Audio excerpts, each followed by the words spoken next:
YS Vivekananda హత్య కేసులో మరో ట్విస్ట్ చోటు చేసుకుంది. కేసులో అప్రూవర్ గా మారిన దస్తగిరి భార్య శబానా తనపై మహిళలు దాడి చేసినట్టు స్థానిక పోలీస్ స్టేషన్లో ఫిర్యాదు చేసింది.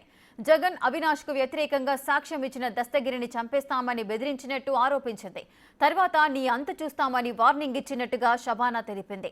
దాడిపై స్థానిక పోలీసులకు ఫిర్యాదు చేసినా పట్టించుకోలేదని శబానా ఆవేదన వ్యక్తం చేసింది.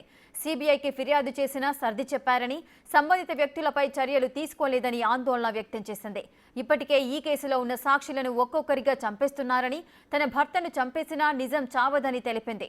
సీఎం చంద్రబాబు ఈ కేసుపై పూర్తి స్థాయిలో విచారణ చేపించాలని వేడుకుంది. మీద దాడి చేసినారన్నా కూడా మరి ఇప్పటికి ఏం దాని మీద యాక్షన్ తీసుకోకుండా, దాని మీద స్పందించకుండా, దస్తగిరి మొన్న రంగన్న తాత చనిపోయినాడు, అంతలోకి మరి దస్తగిరిని చంపేస్తామంటన్నా కూడా ఏం చేసుకోలేక, ఏం చేయలేక, దాని మీద విచారణ చేయకుండా, వాళ్ళని ఏం మాట్లాడుకోకుండా ఉండారు కదా. ఇప్పుడు మేము సాగుకు తెగించే నా భర్త ఈ అప్రూవర్ గా మారడం జరిగింది, సాక్షిగా మారడం జరిగింది. మళ్ళీ 4 ఏళ్లకు ఎందుకు చంపాలా, సంవత్సరానికి ఎందుకు చంపాలా? నేను జగన్మోహన్ రెడ్డిని, అవినాష్ రెడ్డిని ఒక్కటే అడుగుతాండా, చేతగాని రాజకీయం, దద్దమ్మ రాజకీయం చెయ్యొద్దు. కడప జిల్లాలో నువ్వు నీ తిన్ననే మేము పుట్టినాం, మా తిన్ననే నువ్వు పుట్టినావు, నీ ఇంటి దగ్గరే మేము ఉండామని ఎన్నోసార్లు మీడియా ముఖంగా మేము చెప్పడం జరిగింది. నీకు చేతనైతే నా భర్త మీ మీదికి చెప్పినాడు కదా, 5 ఏళ్ల పాలనను నువ్వు ఏం చేసినావని నేను నిన్ను ప్రశ్నిస్తాదా?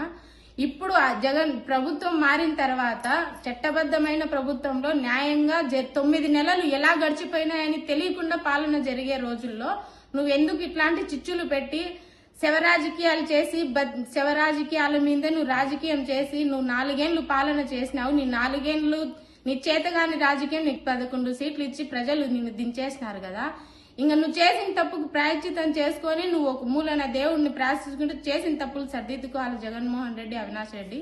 అంతేగాని ఆడవాళ్ల మీద విచిత్రణ రహితంగా ఇట్లా దాడులు చేయడం, దస్తగిరిని చంపేస్తానంటూ బెదిరించడం, దస్తగిరిని చంపేస్తే న్యాయం చచ్చిపోదు, దస్తగిరే చచ్చిపోతాడు కానీ న్యాయం అయితే చచ్చిపోదు.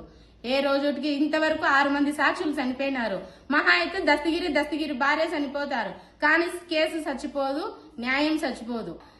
గౌరవైన చంద్రబాబు నాయుడు గారు నాకు జరిగిన అన్యాయానికి తగిన ప్రతిఫలం నాకు చూపిస్తారని, ఈ కేసు మీద విచారణ జరిపిస్తారని, వాళ్ళు ఎందుకు వచ్చి కొట్టినారు, వాళ్ళ వెనకాల ఎవరున్నారో నాకు గడ్డకు తీసి చూపిస్తారని నేను అడుగుతానా.